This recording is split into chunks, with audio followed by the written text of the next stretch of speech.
요셉이 자기 아버지 야곱을 인도하여 바로 앞에 서게 하니 야곱이 바로에게 축복하며 바로가 야곱에게 묻되 내 나이가 얼마냐?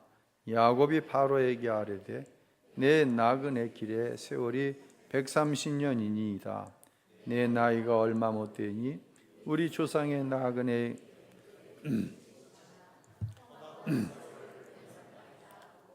야곱이 바로에게 축복하고 그 앞에서 나오니라. 아멘. 동영상 먼저 하나 보도록 하겠습니다. 주에 살고 있는 36살 김진태라고 합니다. 38세 주부 이지민입니다. 자신 있어서 한 건 아니고요. 한번 열심히 맞춰보겠습니다. 제가 맞췄을 때 어떤 미세한 움직임 그 느낌을 공략해서 맞춰보도록 하겠습니다.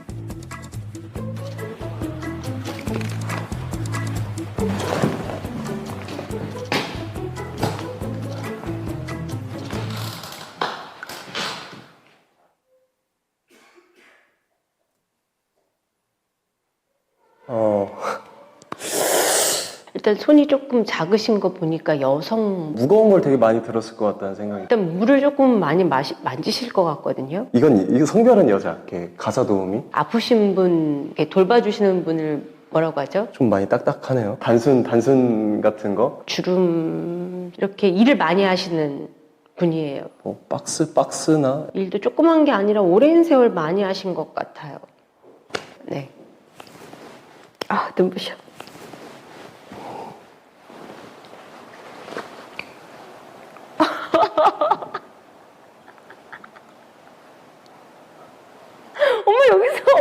엄마 여기 왜 있어?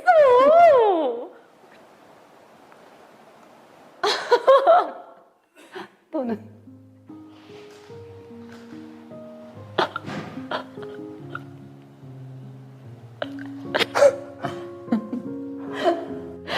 놀랬지?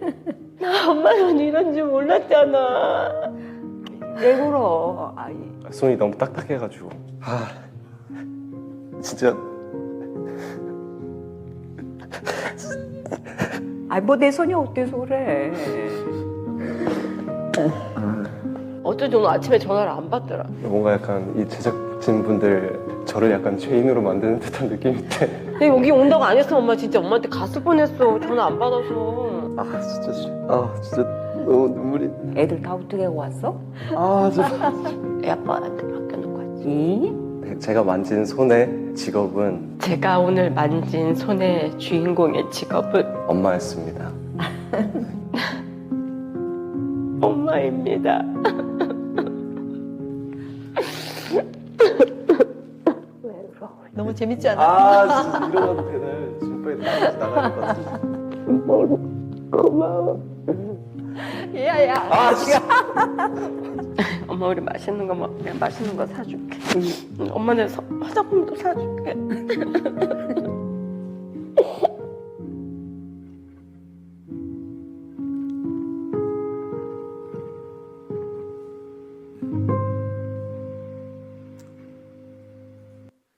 많은 생각을 짧은 동영상을 통해 하셨을 것입니다. 요즘에는 학교에서 초등학생들도 그렇고 급식을 다 하지요. 근데 제가 초등학교 다닐 때만 해도 기억하기로는 1, 2학년 때는 학교 생활에 적응하느라고 오전 수업만 했던 것 같아요. 그래서 상급 학년으로 올라가면서 5교시, 6교시 수업을 할 때부터 도시락이라고 하는 것을 싸가지고 다녔어요. 여기에 도시락 세대도 계시고 도시락을 모르는 세대도 계실 겁니다. 제가 고등학교 1학년에 들어가니까 재수하는 누나를 포함해 도시락을 싸갖고 다니는 우리 집안의 자녀들이 6명이 있었어요. 6남매가 다 도시락을 싸가지고 다녔어요. 도대체 저희 어머니가 도시락을 몇 개나 끓이셨을까요, 하루에? 참고로 고등학생은 야간 자율학습이라고 하는 게 있어서 저녁도 도시락을 먹고 밤 9시 정도까지 자율적으로 수업을 하다가 돌아갔어요. 자, 도시락을 저희 어머님이 6명의 도시락을 몇 개나 끓였을까요? 보통 10개를 끓이셨어요. 어떤 날은 밥 위에다가 달걀 부침을 이렇게 올려주시거든요. 그럼 달걀 후라이를 몇 개를 해야 돼요? 10개를 해야 돼요. 아침 일찍 밥은 얼마나 많이 하셨을까요? 뭐 지금은 시간 딱 맞춰놓고 전기 딱 올리면 그 시간에 밥이 딱 되잖아요. 근데 예전에야 뭐 그랬나요? 연탄불에다가 양은서 올려놓고 밥을 해야 하죠. 얼마나 많이 밥을 해야 했을까요? 또한 오늘 도시락에 싸줬던 반찬 내일 또 넣으면 자식들이 막 싫어하잖아요. 그러니 그 도시락 반찬 걱정은 얼마나 많이 하셨을까요? 김치를 반찬으로 싸주면은요, 김치 반찬통을 뭘로 했냐면 맥스웰 하우스 커피를 다 마시면 먹으면은 그걸 깨끗이 닦아가지고 그 유리병에다가 김치를 이렇게 넣어 주셨거든요. 가방 속에 넣고 갔는데 그만 뚜껑이 열리든지 아니면 병이 깨지든지 그러면 가방 속에 있는 책이 김치로 다 그냥 막 버무려지는 거예요. 그러면 아이들이 야, 누구 김치 싸왔냐? 김치 냄새 난다고. 그런 이야기도 많이 들었습니다. 그런 날이면 집에 와서 엄마 왜 김치를 그렇게 싸주셔서 책 다 버렸잖아. 그 원망을 어머니가 고스란히 들으셔야 했어요. 6남매 중 한 명이 소풍을 가는 날이면 온 집안 식구의 도시락에 이제 김밥을 싸는 것입니다. 도대체 김밥을 몇 줄이나 싸셨을까요? 도시락 10개를 끓이시려면. 그때 참 김밥 맛있었어요. 예, 김밥을 이렇게 쓰시면은요, 꼬다리 있잖아요. 꼬다리는 보기 싫다고 도시락에 안 넣으셨거든요. 그러면 앉아가지고 그 꼬다리 주워 먹는 거예요. 진짜 맛있었어요. 잊을 수가 없어요. 그때는요, 제 위로 누나가 셋인데 여고생들이 교복 입고 다녔어요. 남자 고등학생들도 교복, 중학생 때도 교복 입고 다녔어요. 근데 여고생 학교마다 좀 다르지만 이 교복에 카라가 있습니다. 하얀 카라. 그러면 그 하얀 카라를 그냥 데리면은 빳빳하지가 않으니까 거기에 가닥가루라는 걸 묻혀요. 가닥가루 아세요? 제가 어저께 인터넷에다 검색창에 가닥가루 쳤더니 안 나오더라고. 이놈의 컴퓨터가 가닥가루를 모르는 거예요. 쉽게 표현하면 녹말가루 같은 걸 묻혀갖고 다림질을 하면 빳빳해. 그 카라를 이렇게 해서 교복을 입히셨죠. 그리고 저희 누나들 가운데는 학교마다 또 머리 스타일이 달라요. 쇼커트를 하는 학교도 있고 머리를 따서 다니는 학교도 있어요. 저희 막내 누나 같은 경우에는 머리를 양갈래로 땄어요. 그럼 또 그걸 또 따줘야 돼요. 예. 그렇게 도시락 가방을 싸고 6남매를 학교를 보내셨습니다. 오늘 이제 어버이 주일인데요. 혹시 이런 말 듣기 싫을 거예요. 뭐 애 둘 키우면서 애 하나 키우면서 뭘 힘들다고 하냐. 난 힘들어 죽겠는데 시어머니가 친정어머니가 옛날에는 말이야 뭐 이러면서 듣기 싫죠. 난 힘들어 어떻게 죽겠는데 말도 마음대로 못하고 억울을 하지요. 제가 기회 있을 때마다 이런 표현을 합니다. 부모님은 지나치게 강하고 말도 안 통하고 거칩니다. 왜 그렇게 됐어요? 나를 키워주시는 그 세월 속에 너무 많은 상처를 받은 거예요. 모든 게 넉넉하지 못했어요. 자녀는 많고 상처를 받는 거예요. 더 해주고 싶은데 잘해주고 싶은데 여러분 사람이 몸에 상처가 났는데 아물고 또 그 자리에 상처가 나고 아물고 이 과정이 반복되면 구독살이라고 하는 것이 배깁니다. 어머니의 마음은 이곳저곳에 구독살이 잔뜩 배겨 있는 거예요. 구독살은 단단하죠. 그러다 보니 부드러운 말이 안 나오는 거예요. 단단한 말이 나오는 거예요. 그런데 저도 부모가 되어 보니까 자식은요, 이러한 단단해진, 자기들을 키우느라고 상처로 인해서 단단해진 이 마음을 절대로 이해 못하더라는 거예요.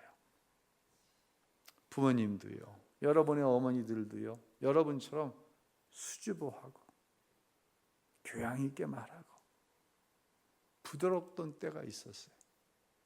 그런데 누구 때문에? 나 때문에 그 시절을 잃어버리신 거예요. 그리고 강해지신 거예요. 사랑하는 성도 여러분, 부모님 공경하시기를 바랍니다. 이것이 하나님께서 우리 인생에게 주신 첫 계명이에요. 10계명 가운데 내 부모를 공경하라. 근데 이 부모 공경에는 상이 약속되어 있는 것이에요. 부모를 공경하는 성도들 하나님께서 반드시 복을 주시는 줄로 깨달으시기를 바랍니다. 지난 주일엔 이제 타락하기 전 하나님께서 보시기에 또한 부부가 서로에게 깊은 사랑의 고백을 하는 아름다운 가정의 모습, 죄로 인해서 타락한 이후에 인류의 모든 가정들이 어떻게 변질되어졌는가에 대해서 말씀을 드렸습니다. 오늘은 현실적으로 겪는 우리의 가정의 모습을 여러분에게 좀 말씀을 드리려고 합니다. 가정은요, 기쁨과 고통이 반드시 공존합니다. 여러분들 가운데는 내 가정만 왜 이러지? 이렇게 생각하시는 분들이 있어요. 이 생각 바꾸세요. 내 가정에 고통만 있어요? 절대로 그런 가정은 없어요. 기쁨도 있어요. 그런데 내가 고통만 보는 거죠. 남의 가정은 좋은 일만 있는 것 같아요. 천만의 말씀이요. 여기 앉아 계신 여러분의 가정 가운데 기쁨만 있는 가정 한 가정도 없어요. 기쁨과 고통이 공존하는 것이 가정이에요. 우리가 경험하는 가정은요, 내가 살아야 할 이유를 줘요. 내가 아무리 어려워도 살아갈 의미를 줘요. 내 가정은. 반면에 내 가정은 또한 내가 감당할 수 없는 고통을 가족을 통해 주는 원천이기도 해요. 모든 가정 안에는 이 두 가지가 어떻게 한다? 공존한다. 지난주일 믿음의 계보 가운데 첫 번째인 아브라함과 두 번째인 이삭의 가정을 이야기했는데 오늘 세 번째 야곱의 가정을 통해 잠깐 좀 설명을 드릴게요. 야곱은 형 에서와의 관계가 틀어지면서 외삼촌 라반의 집에 가서 오랜 시간을 살아갑니다. 거기서 2명의 부인과 2명의 첩을 얻습니다. 이 4명의 여인을 통해 아들 12과 딸 하나, 13명의 자녀를 가지게 됩니다. 이제 막내가 베냐민인데 워낙 늦게 났어요. 사라를 통해서. 나머지 12남매는 나이가 고만고만해요. 근데 서로 뭐가 달라? 어머니가 다른 거예요. 배다른 형제들인 거예요. 그러다 보니까 아버지에게 좀 잘 보이려고 마음속에 어떤 경쟁심을 가지게 되고 시기심도 가지게 되어지는 그러한 가정의 분위기였어요. 이런 상황에서 야곱은 요셉이라고 하는 자기가 그렇게 사랑했던 라헬을 통해 얻은 요셉을 편애했어요. 그래서 요셉에게만 채색 옷을 지어 입혔죠. 이런 요셉을 형들이 싫어했어요. 결국은 요셉을 팔아버리죠.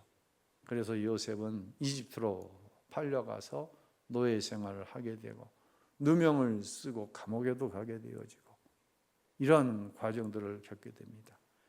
요셉이 팔릴 때 나이가 17살이었어요. 여러분 얼마나 기가 막혀요. 17살이면 지금 고등학생 정도 되죠? 예. 고등학생 시절에 노예로 팔려간 거예요. 그러다가 하나님의 은혜로 말미암아 나이 30에 애굽의 총리가 됩니다.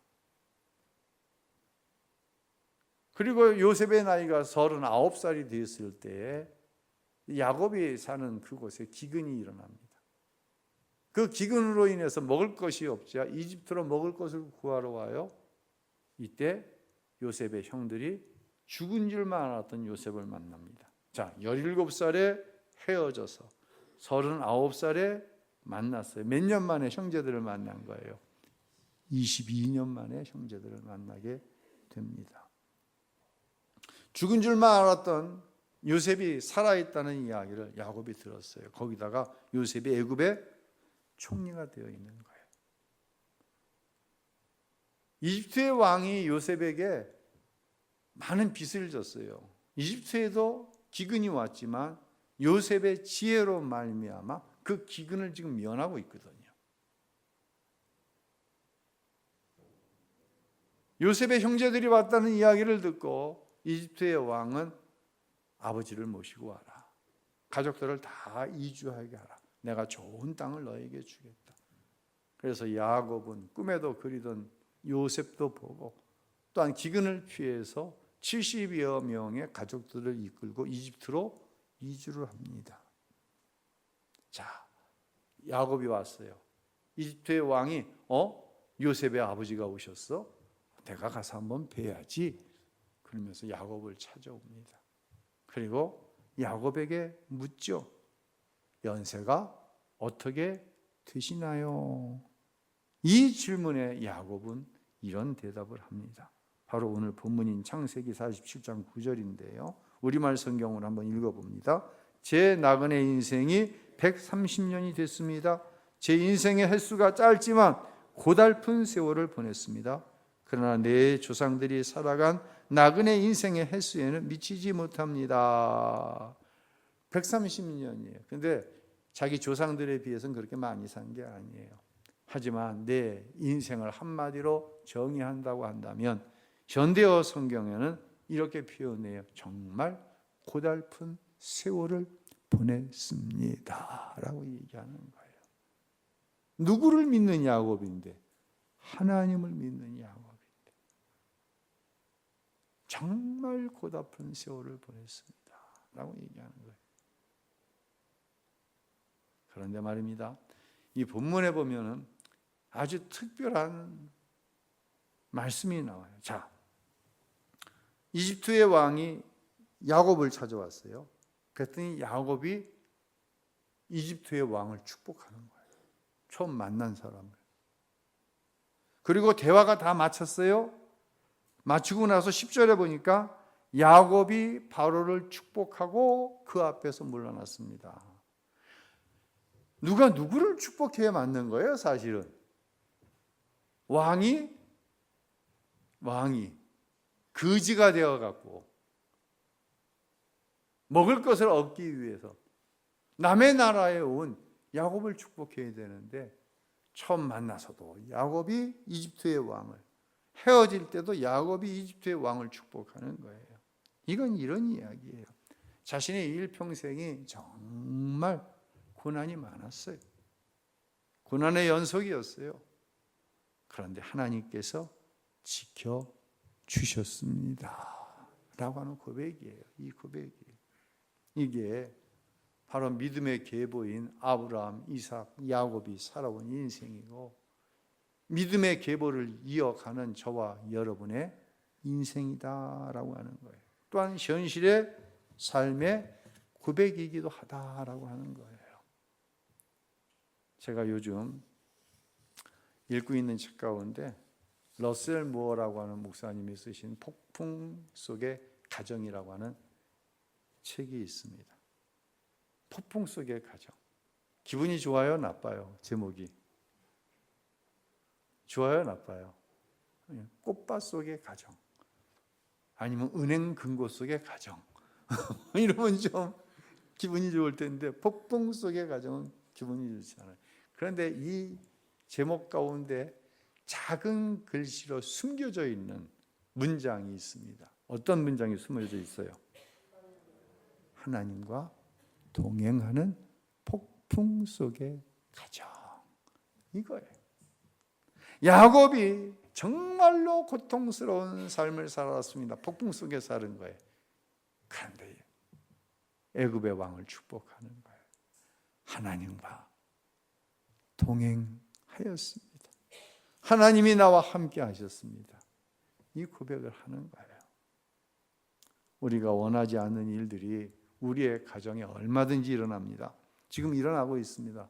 뭐가 있어요? 자, 부모를 선택해서 태어날 수 있었다고 한다면 좀 뭐든지 풍성한 부모 밑에서 태어났으면 좋았을 텐데 나는 것이 선택권이 없어요.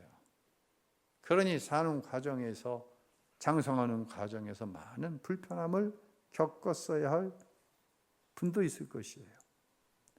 형제 자매 간에 관계가 깨어져 말도 섞지 않으려고 합니다. 사랑해서 결혼한 배우자가 나를 배척합니다. 거부합니다. 떠나갑니다. 바람을 피웁니다. 더 최악인 것은 먼저 세상을 떠나갑니다. 내 자녀가 끔찍한 일을 저지르고 다닌다는 사실을 알게 되는 순간 우리는 폭풍 속으로 떨어져 버립니다. 부모의 말에 전혀 순종하지 않습니다. 생각하기도 싫은 것은 자식이 부모 앞서 가는 거예요. 앞서서 세상을 떠나가는 것이에요.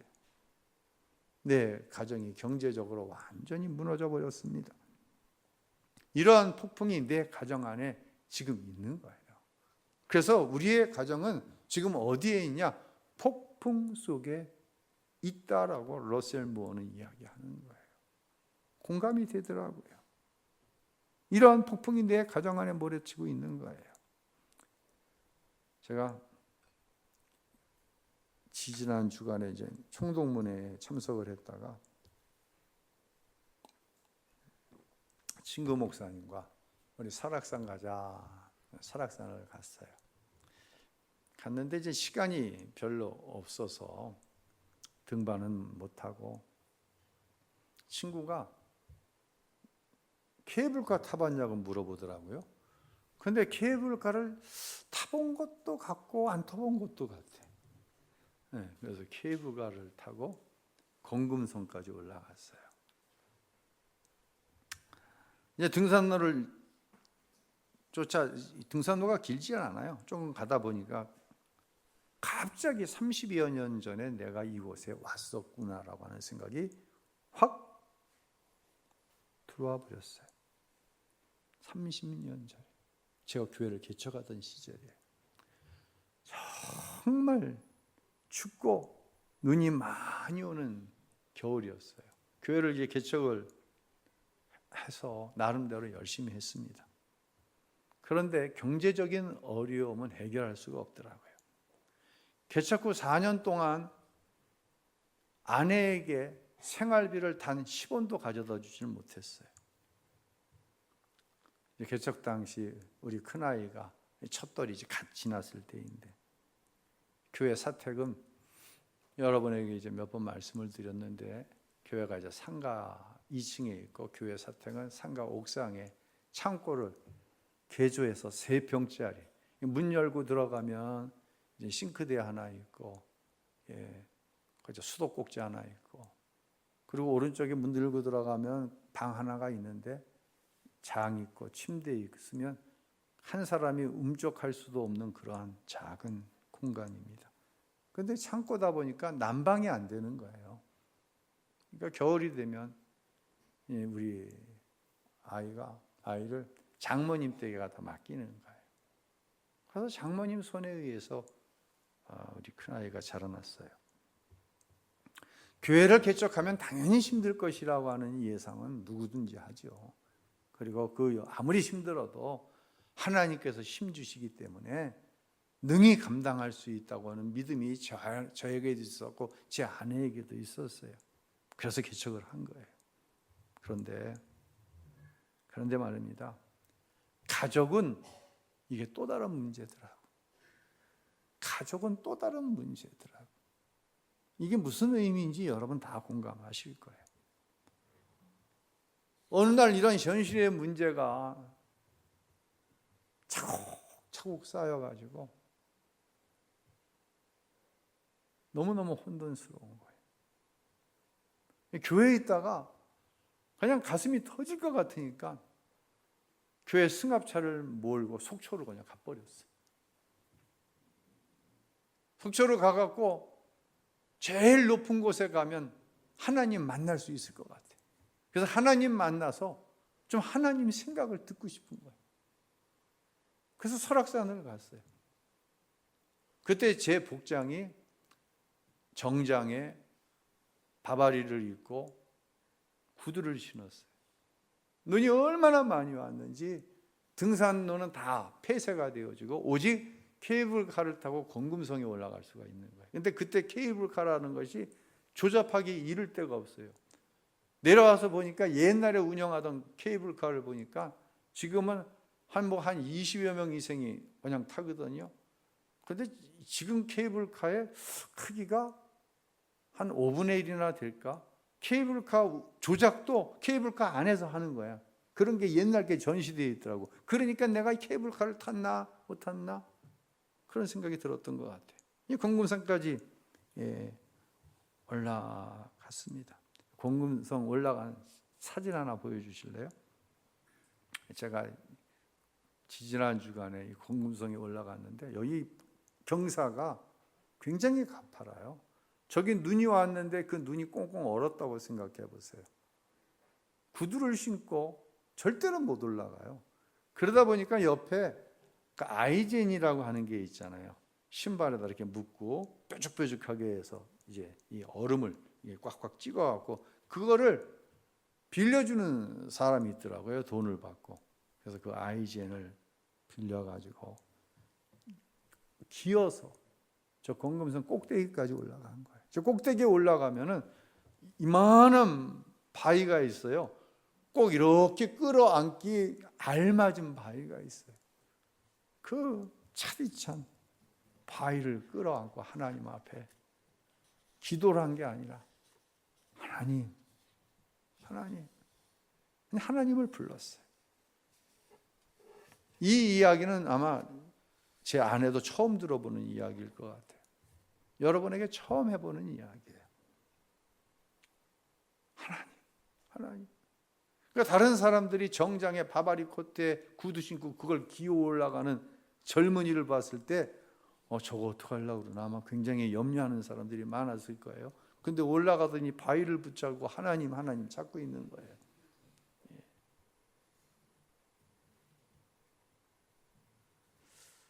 아마 이 마음이 지금 내 마음입니다 라고 하는 분들이 꽤 계실 거예요. 여기에는. 그럼 목사님 설악산 꼭대기에 올라가서 하나님 만났어요? 그건 안 알려줄 거예요. 왜 하나님 만났다고 하면 다 설악산으로 몰려갈 것 같아가지고 하나님의 나라를 위한 목회이지만 얼마나 멋져요. 하나님의 나라를 위해서 내가 목회한다. 그런데 항상 나는 폭풍 속에 있었어요. 내가 폭풍 속에 있을 때 그 폭풍의 영향권 안에서 가장 곤란함을 당하는 게 누구예요? 바로 가족이에요. 아무리 거룩한 일을, 아무리 의미 있고 명분이 있는 일을 해도 일단 폭풍 속으로 들어가면 내 가족들이 그 영향권 안에서 제일 고통을 받는 거예요. 여러분의 삶도 다르지 않아요. 삶의 좋은 순간 그 좋은 영향을 제일 많이 받는 것도 가족이고 제일 고통스러운 순간 내가 한 일로 인해서 가장 고통을 많이 받는 것도 누구예요? 가족인 거예요. 그런데 이 책의 제목처럼 하나님이 동행해 주셨어요. 하나님이 동행해 주셨어요. 그래서 오늘 제가 있고 그래서 오늘의 여러분이 있는 거예요. 이 가족으로 인한 폭풍 속에서요 이리저리 시달리다 보면은 누구를 잃어버려요? 하나님이 동행하신다고 하는 사실을 아는데 너무 고통스러우면 하나님이 안 보여요. 하나님이 안 보이니 공금성 꼭대기까지 기어 올라가서 하나님 어디 계시냐고. 이것이 저와 여러분의 모습이에요. 이때 우리는 어떻게 해야 할까요? 이게 오늘 주요 말씀이에요. 이때 우리는 어떻게 해야 됩니까? 이때 우리가 할 수 있는 게 있습니까? 한 가지가 있어요. 시편 107편 우리 한번 같이 읽어보도록 하겠습니다. 배를 타고 바다에 나가 큰 물에서 장사하는 사람들이 있는데 그들은 여호와께서 하신 일을 깊은 물에서 그분이 하신 놀라운 일들을 본다. 하나님께서 명령에 큰 바람을 일으키시며 그 물결이 일어난다. 그 물결이 하늘까지 올라갔다가 깊은 곳에 걱정으로 녹아 없어진다. 그들이 이리저리고 구르고 술 취한 것처럼 비틀거리며 어쩔 줄 모른다. 분명히 하나님 살아계신 것을 믿어요. 내 가정에 하나님이 함께 하신다는 사실도 믿어요. 그런데 어느 순간 폭풍이 밀려왔어요. 이 폭풍 역시 누가 일으키신 거냐면 하나님께서 명령에 큰 바람을 일으키시며 큰 물결이 일어난다. 이 폭풍은 누가 주신 거예요? 우리에게 하나님이 주신 것이라는 거예요. 이유가 있는 거예요. 자, 하나님이 주신 폭풍은 누구만 멈출 수 있어요? 하나님이 주신 폭풍의 이유는 누구만 알려주실 수 있어요? 하나님만 멈추실 수 있고 하나님만 알려주실 수 있는 거예요. 그렇기 때문에 우리는 하나님께 폭풍 속에 있을 때 나와 동행하고 계시는 하나님께 기도해야 하는 것이에요. 그때 다시 하나님을 찾게 되는 거예요. 시편 기자는 이어서 28절 29절에 이렇게 이야기합니다. 함께 읽습니다. 그때 그들이 그 고통 가운데서 여호와께 부르짖으면 그분께서 그들을 고통 가운데서 끌어내 주실 것이다. 하나님께서 폭풍을 잠잠하게 하시면 바다 물결도 잔잔해진다. 여호와께 부르짖으면 여호와께서 폭풍을 일으키셨기 때문에 그 폭풍을 잠잠하게 하시고 바다 물결도 잔잔해진다. 할렐루야. 폭풍의 원인은요 분명한 거예요. 이 풍랑이로 인하여 더 빨리 갑니다. 순풍이 불었으면 빨리 가지 못하는데, 순풍이 불었으면 내 마음대로 가는데, 폭풍이 부니 내 마음대로 갈 수가 없어. 폭풍이 몰고 가는 대로 갈 수밖에 없는 거예요. 사랑하는 성도 여러분, 이게 우리의 가정 안에 일어나는 폭풍의 원인이라는 거예요. 내 마음대로 가고 있는 거예요. 그러니 하나님의 폭풍을 일으키시는 거예요. 나중에 도착했을 때 보니 하나님께서 몰고 가셨구나.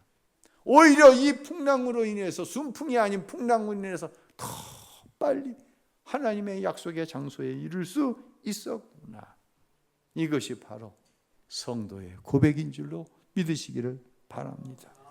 우리 가정에 이는 폭풍이 어떤 종류의 것이든 기도할 때 하나님께서는 말씀을 통해 우리를 인도하실 거예요. 여러분을 축복합니다. 기도하십시오. 기도 위에는 없습니다. 꼭 기도하십시오. 제가 정말 안타까운 것은 기도하지 않으면 안 되는 가정들이 얼마나 많은지 몰라요, 우리 교회 안에. 그런데 기도를 안 해요. 기도를 안 해요. 방법이 없어요. 기도하지 않으면 방법이 없어요.